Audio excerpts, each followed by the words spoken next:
Hola, soy Luis Valero, profesor de Psicología de la Universidad de Málaga y en esta comunicación voy a hablar sobre el estudio que hemos hecho de una revisión sistemática sobre el papel del profesorado en la detección y notificación del maltrato infantil. Comenzaremos por hablar sobre ese maltrato, las características que tiene, cómo suele ocurrir y realmente cuál sería el papel del profesorado para poder detectar ese maltrato intrafamiliar desde la propia escuela, puesto que los profesores son los que más tiempo pasan con los niños y tienen la capacidad para poder detectar ese tipo de maltrato infantil. Hablaremos entonces de cuál ha sido el método de recogida de datos para analizar y hacer la revisión sistemática, y cuáles han sido los resultados finalmente obtenidos, llegando entonces a las conclusiones de qué se debería hacer para mejorar esta situación sobre la prevención y la detección de problemas de abusos infantiles. En el caso del maltrato infantil, una definición genérica habla de que sería toda forma de violencia, perjuicio, abuso físico o mental, descuido o trato negligente, explotación, malos tratos de cualquier tipo, siempre que el niño se encuentre bajo custodia de sus padres o de alguna otra persona a su cargo. Realmente ese maltrato infantil puede tener muchos formatos, muchas tipologías, en función según el momento, puede ser prenatal o postnatal, pero también sobre todo según quién sean los autores de ese maltrato. Familiar, como sería en este caso lo que vamos a estudiar, o bien también puede ser extrafamiliar, institucional o incluso social.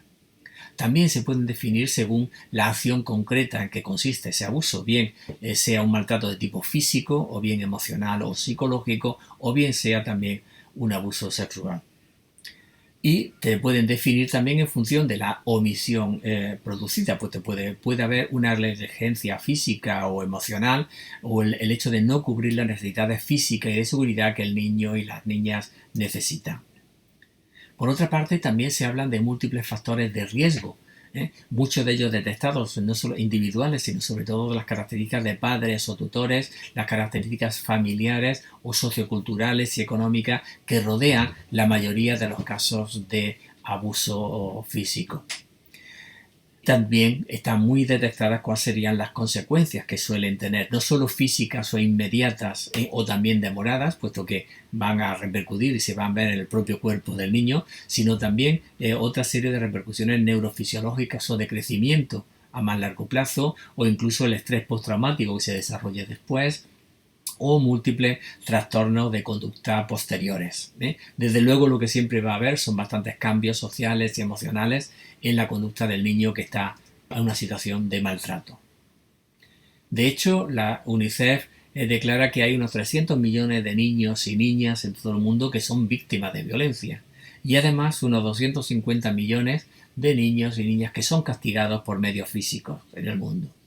En el caso de España se habla de que hay un 25% de los niños o niñas en algún momento han sido víctimas de maltrato.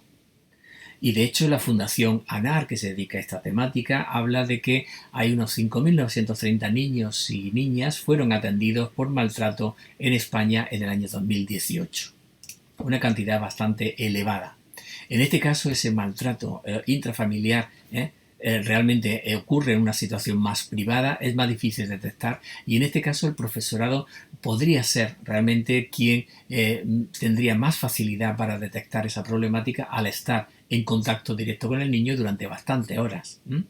De hecho, la Ley Orgánica de Educación ya de 2006 ya reconoce a toda persona, autoridad, y especialmente a aquellos que por su profesión o función detecten una situación de riesgo o posible desamparo de un menor, lo comunicarán a la autoridad o a sus agentes más próximos, sin perjuicio de prestarle el auxilio inmediato que precise.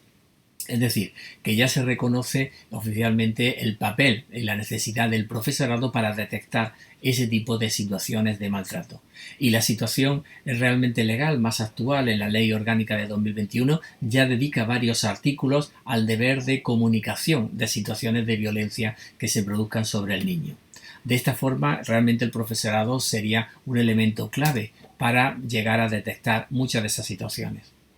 Para ello se suelen hacer bastantes campañas de concienciación, campañas de formación e incluso de prevención en la propia escuela por parte de las entidades públicas y también algunas entidades privadas.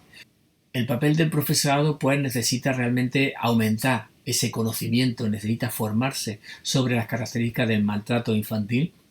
sobre cuáles son los indicadores, cuáles son los signos de ese maltrato, de manera que presten más atención y puedan detectar las señales de que está ocurriendo ese maltrato. Y en el caso de detectarlo, pues hacerlo también público y denunciar. O en todo caso también derivar, prevenir o guiar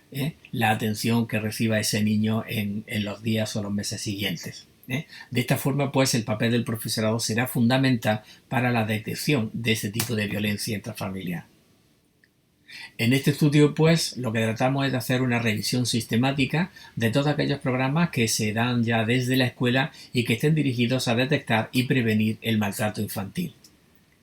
Hemos seguido el protocolo PICO, de forma que nos preguntábamos en principio que quién va dirigido a esos programas, y lógicamente van a ser los docentes, tanto en activo como los futuros docentes, puesto que hay programas que se dedican a los estudiantes de magisterio y también a aquellos orientadores que trabajan en la escuela.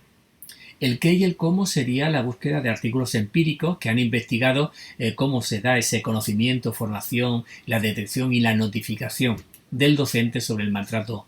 Se trataría entonces de comparar las publicaciones que fuesen artículos empíricos de revistas científicas o de tesis o de otra literatura científica y que tuviésemos acceso al texto completo y que se encontrase además o bien en inglés o en español. Lo que se busca con esa revisión es implementar, evaluar y reflexionar acerca de los programas que puedan mejorar el conocimiento sobre la detección y notificación del maltrato infantil por parte de los docentes. A partir de las palabras clave se buscaron en distintas bases de datos, tanto en inglés como en español, que tenemos ahí relacionadas desde la Biomed Central a la Web of Science, PLOS ONE, Penn Library, la base de datos ENRIC, ResearchGate, la base de datos sobre tesis de Teseo, en español también la Dialnet, REIPE sobre educación o la propia base de datos de la UNED y en último lugar también el Google Scholar. De esta forma se identificaron más de 48.000 estudios con esos epígrafes, de los cuales a partir del propio título, los resúmenes, ya se descartaron una gran cantidad de ellos, e incluso muchos de ellos repetidos. Nos quedamos con 353 artículos para su posible inclusión, de los cuales a su vez unos 308 fueron excluidos por no cumplir los criterios de inclusión, de dedicarse a la infancia, al maltrato infantil o al maltrato de tipo sexual, etc. De esta forma se incluyeron finalmente 45 artículos de revisión que se leyeron al texto completo, de los cuales a su vez al leer el texto también fueron excluidos 11 por no tener datos exactamente de evaluación post o no estar dirigidos a las familias o bien incluir el maltrato de tipo o también dentro de la escuela o de otro tipo de maltrato social. De esta manera nos quedamos finalmente en esta revisión con 34 estudios que sí serían específicos sobre la formación y la prevención de programas en la escuela. De ellos, y en general, puesto que se ha buscado en español, pues una gran mayoría, un 38%, están realizados en España. Hay algo menor, un 32%, que son norteamericanos y algo menos también en Europa. Y desde luego ya bastantes menos publicaciones en otros países. De ellos, un 58%, en su gran mayoría, tratan sobre las actitudes y el conocimiento del profesorado sobre el maltrato infantil. Y de ellos, a su vez, 26% corresponderían a programas de intervención y de prevención exactamente sobre docentes, de manera que se vean los resultados sobre esos programas. Y solo un 14% apenas se tratan específicamente de programas sobre abusos sexuales.